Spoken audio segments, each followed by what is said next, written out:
This is going to be the first of several videos that I'm going to do on double integrals in polar coordinates. So I've already got videos on double integrals in Cartesian or rectangular coordinates. I will leave the playlist in the description below so you can go and check that out. I'm going to assume that you are pretty familiar with how double integrals work, what they physically represent, and just generally how to compute them. Okay, if you are not familiar with any of that stuff, again, link in the description to check it out. So let me start off by giving you an example that would motivate why you'd ever want to do a double integral in polar coordinates. So we're looking at the double integral of the function 2x plus 3 over, dx dy, and we're told that R is the region described by this expression here. So x squared plus y squared needs to be bigger than or equal to 1 or less than or equal to 9. And we want to compute this double integral. Now, just as a recap, because it is important for us to be able to visualize what we're actually doing, what I'm going to do, and I always recommend this if this is the first video on double integrals that you've seen from me, I always recommend to draw the region that we're integrating over. So the region that we're integrating over is when x squared plus y squared is between 1 and 9. Okay, so it's very important, in my opinion, to draw this. So I'm going to draw my x and y axis like this. So here's my x-axis, here's my y-axis, and now I'm going to draw on top of it two functions. One of them is x squared plus y squared equals 1, and one of them is going to be x squared plus y squared equals 9. Okay, and you can see how I've drawn it here. So the inside one is x squared plus y squared equals 1. That's just the equation of a circle centered at the origin that has a radius of 1. So these are some important points here. And same thing goes with x squared plus y squared equals 9. That's a circle that has a radius of not 9, but 3. And again, the center is at the origin like this. And the region that we're integrating over is all of the x and y values such that x squared plus y squared is between 1 and 9, which means that we are interested in integrating over the donut. It's basically a donut, but not the inside of it. So mathematically, this is called an annulus. That's what this shape is. It's a flat, it's a two-dimensional donut shape. It's called an annulus. It's a circle that has a hole in it. Sometimes people call it a punctured disc or a washer or something like that. It doesn't matter what it's called though. Now, what we're actually doing geometrically is we're imagining that there is a very strangely shaped building where from a bird's eye view, it looks like this donut annulus shape, and we're looking down on it from maybe an airplane or something like that.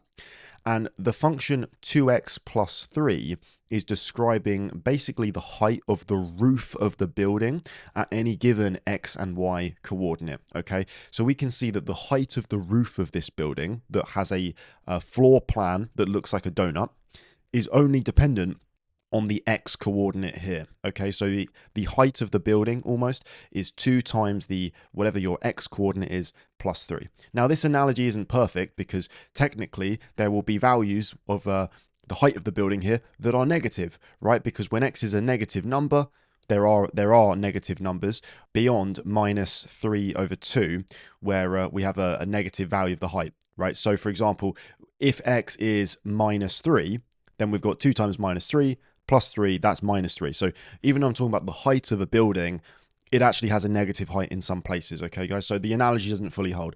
But just as an example, I don't want to dwell too much on it. Let's actually go in and look at how to compute this, this double integral now. First of all, you will notice it's not in polar coordinates, okay? It's not in polar coordinates, it's in Cartesian coordinates. 2x plus 3 dx dy. Polar coordinates are in terms of r and theta. Right now, we're not in terms of r and theta, so you might say, what's going on? Where are these polar coordinates even? Where are they? This is what we're doing. So because the region is described in terms of some, circular kind of shape, like literally a circle, 2 circles here, that is a huge indicator that it might be worth our time to convert the entire problem into polar coordinates and then do it. The reason for that is because the conventional way of doing a double integral in Cartesian or rectangular coordinates is you need to go and draw the limits. So I'm going to do this right now. So let's imagine that we're doing it in terms of Cartesian. So dx, dy. And so we've got to work out our x limits, okay? So looking at this shape, this is the problem. What function bounds us from the left? So let's say that you're inside this building and you are at a certain point, maybe you're like here or something like that, and you want to leave the building through, and by going through a wall in this direction, in the X direction, right? What function is stopping you from leaving this building, okay, if you want to use that analogy? Well, it looks like it's the outside function. It's x squared plus y squared equals 9. Okay, cool. But that's actually not true if you're just somewhere else in the same region, right? So if you're over here, then actually the function stopping you from leaving the building is x squared plus y squared equals 1. So your left function isn't one function, it's got two different values. And the problem is sometimes when you do double integrals, you can get around this by just doing the integral with respect to y first and then with respect to x. But you'll find that you have the exact same problem if you try and leave the building by going up like this, for example. Okay, there's a certain function stopping you, but if you're over here, then the function stopping you is different. So the point I'm making, guys, is that this problem is basically impossible to do using Cartesian coordinates. And if it is possible, it's very difficult, and we can do it much, much easier. And I'm going to show you how to do it right now. So I do appreciate this was kind of a long setup, but I think it's super, super important to understand why you're even doing this, because it's quite hard. And it is worth it, you know, you deserve to know why you have to do it, right? So that's the explanation. So because we're dealing with circular stuff, naturally polar coordinates, which kind of deal with circles, work really, really nicely. So what we do is we turn it into polar coordinates. The substitution for doing that is always x equals r cos theta and y equals r sine theta. Okay, this is just the way that you convert between what you call Cartesian coordinates, that's x and y, and polar coordinates. Okay, so r is the distance that you are from the origin, and theta is the angle that you have gone anti-clockwise from the positive part of the x-axis around the origin. Okay, so let's say that you are, you know, you're at a point like this.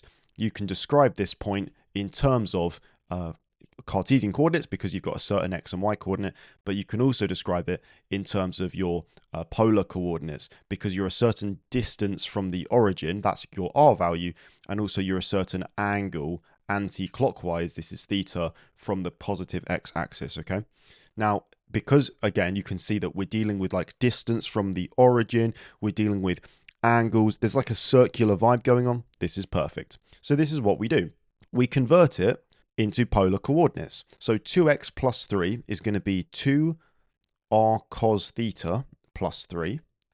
And this is a subtlety that I'm going to explain at the end of the video.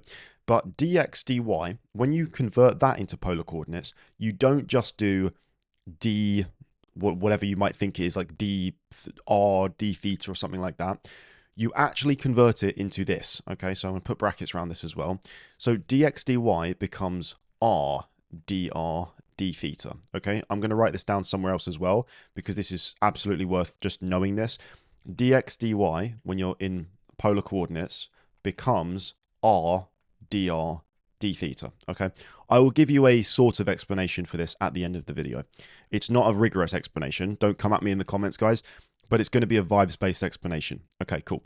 Now instead of putting our x limits here, like x equals blah, blah, blah, and x equals blah, blah, blah, and then y equals blah, blah, blah, and y equals blah, blah, blah, which is what you might do when you have a Cartesian double integrals, what we do instead is we use r and theta. And it turns out in this question, because we're dealing with circular shapes, it's way, way, way easier. Remember that r is just your distance from the origin. So the smallest value of r in this region that I've shaded is when r is the number 1, right? Because at any point on the inside circle, you have a distance of the origin of 1, okay? That's the radius of that circle. And the furthest away you can get from the origin is 3. So your r limits are going to be 1 and 3 at the top there. So any point inside of this shaded region that I've drawn, it's got a value of r between and including 1 and 3. Okay, now you do theta. So typically, 99% of the time, you're going to have dr, or just r, on the inside integral, and theta will be on the outside integral. So there's not too much ambiguity which way around you should do it. You should always write r dr and then d theta. Okay, so theta is always on the outside, and in this case we're starting here on the positive x-axis, and you can see that in this situation the region is involving the entire rotation all the way around. So we're always in radians here because it's calculus, and the smallest value of theta is 0 and the biggest is 2 pi, because we have gone all the way around this circle. Now from here, this is a normal looking double integral problem, and we can just simply do algebra to do it. And I'm going to very quickly run through this because it's not very difficult. I'm just going to run through it because the hardest part about this, if you already know about double integrals, is just the converting. That's it, and just knowing how to do the region and stuff. So first of all, I'm just going to expand out the r here. So I've got 2r squared cos theta plus 3r, and then I've got my dr d theta there. And then I can go integral from 0 to 2 pi, and I'm actually going to integrate it now. So 2r squared integrates to 2/3 r cubed. I've got cos theta, and then I've got 3r, that's going to be 3 over 2 r squared, like that, from 1 to 3 d theta. And then continuing on with the working out, we've got the integral from 0 to 2 pi. Let's actually plug the numbers in now. So we've got 2 over 3 times 3 cubed times cos theta, plus 3 over 2 times 3 squared, close bracket, and then minus, we're doing 2/3 cos theta because it's just like 1 cubed, plus 3 over 2. Close bracket, maybe I'll do an extra pair of brackets out there just to make it a bit nicer. And then I've got my d theta on the outside. Cool, and then we just simplify this, and then we're going to do a single integral, and it's going to be nice and chill. So we've got the integral from 0 to 2 pi, and what have we got here? So it's 2 over 3 times 3 cubed. 3 cubed is 27. 2 over 3 times 27 is just going to be 2 times 9, so 18. So we've got 18 cos theta. And then here we've got 3 times 3 cubed, which is 27 divided by 2. So 27 over 2. And then we're taking away 2/3 of cos theta, and we're taking away another 3 over 2 there, d theta. Cool. And then we've got the integral from 0 to 2 pi. And then here we've got 18 cos theta minus 2/3 of cos theta. And I think somewhere I actually already wrote this down just to make it a bit easier for myself. It's 52 over 3 cos theta. There we go, 52 over 3 cos theta. And then 27 over 2 minus 3 over 2 is 24 over 2, which is the number 12. So 12 d theta. Good, and then we just integrate it. So cos integrates to sine. So it's 52 over 3 times sine theta plus 12 theta. And the limits this time are 0 and 2 pi. And then we end up getting 52 over 3 times sine of 2 pi plus 12 times 2 pi, that's 24 pi. And then you guys can see that the second bracket is just going to be 0 and 0 because sine of 0 is 0. So this is just a big fat 0 here that we're taking away. And also sine of 2 pi is 0 as well. So the final answer ends up being 24 pi, okay? So 24 pi is the answer to this. So what I'm saying is that the volume of this fictional building that has a floor plan that looks like this and a height of the roof that looks like 2x plus 3, the volume of that building inside is 24 pi. So this is 24 pi. And you can see that originally we had an incredibly difficult problem because 2x plus 3 is not difficult to integrate, but the limits are incredibly complicated to work out in Cartesian coordinates. But we've converted it into polar coordinates and it has become very, very, very nice, or at least a lot nicer to integrate. It's still quite long. It obviously takes a lot of lines of working out, but none of it should be too difficult for you if you're watching this video. Now, I did say earlier in the video, I'm going to give you a vibes-based explanation as to why dx dy becomes r dr d theta. I just want you guys to know that this is by no means a satisfactory answer. If you're serious about maths, you'll learn about this in more detail if you don't already. This is related to something called the Jacobian, so feel free to go and research that. I don't have any videos on it. But that's quite complicated in and of itself. So I'm going to give you a vibes-based explanation now. So when you do a double integral, you are integrating over a bunch of very small rectangles that have, a base of dx and a height of dy, and you're integrating over lots and lots and lots and lots of them. Okay, so that's why you integrate your function with respect to dx and dy. Okay, now in polar coordinates, what happens to this rectangle is it gets transformed into a shape that kind of looks like this. I'm going to draw that again because it's terrible, but it kind of looks like a rectangle that has been slightly changed, and it's been kind of spread, and it's become kind of almost a sector of a circle almost. So, and this is just to show you what I mean. You can imagine that there's something here, and the angle here is d theta, and this length here is dr. Okay, so what I'm going to show you is that the little square, which has an area of dx dy, a little rectangle dx dy, becomes this weird, like, I don't even know what you'd call it, type of shape, and this has an area of r dr d theta. That's what I'm going to show you right now. And it's not difficult maths. So all we got to do is remember that the area of a sector is 1/2 r squared times theta. So 1/2, and then of course I should have made this slightly clearer, but this length here from the origin up to this point, we call it r, and dr is like the extra bit on the end. Okay, so the whole width of that is r plus dr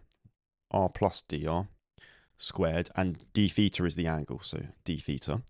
But that gives us this extra dotted triangle looking shape kind of thing, this smaller sector that we don't want, so we need to take that away, and that one has an area of 1/2 r squared d theta. And if we simplify this, we will see we've got a half. This is r squared plus 2r dr plus dr squared. All of that is still timesing by d theta, minus a half r squared d theta. This gives us a half r squared d theta plus r dr d theta plus a half dr squared d theta minus a half r squared d theta. So you can see that the 1/2 r squared d thetas cancel out, and what we get left over with is r dr d theta plus this term here. This term we ignore because it is so minuscule that it doesn't matter. So it's dr squared times d theta. Remember, dr, d theta, these are microscopic, infinitesimal, little small, tiny things, and they're being squared and times together. That creates something incredibly small, so small that we ignore it. And so what we get left over with is that basically the area dx dy has been transformed in turning everything into polar coordinates. It's been bent and distorted into this weird little shape here that now has an area of r dr d theta, not just dr d theta. So when you do your polar coordinate conversion, dx dy needs to be rewritten as r dr d theta, not just dr d theta. Okay, again, this is not, I have to make it very clear because people will come at me in the comments, this is not a rigorous explanation as to why this is happening. It is purely vibes based. Okay, when I say that, I don't mean that what I've just said is wrong, but I mean that this is obviously not satisfactory, because we can't just say stuff just disappears and it's not important. So if you are curious, there is a much more elegant but more complicated explanation for why this is true. But I think it's important on a vibes level to understand kind of what's going on. Anyways, guys, we will do more examples on double integrals in polar coordinates in the very near future. I want you to know that the next ones will not be quite as long because I'm going to just get on with it. But I think it's super important to understand basically the underlying principles of what's going on. That's why I spent quite a long time in this video explaining that. As always, thank you so much for watching, and I'll see you in the next one. Cheers.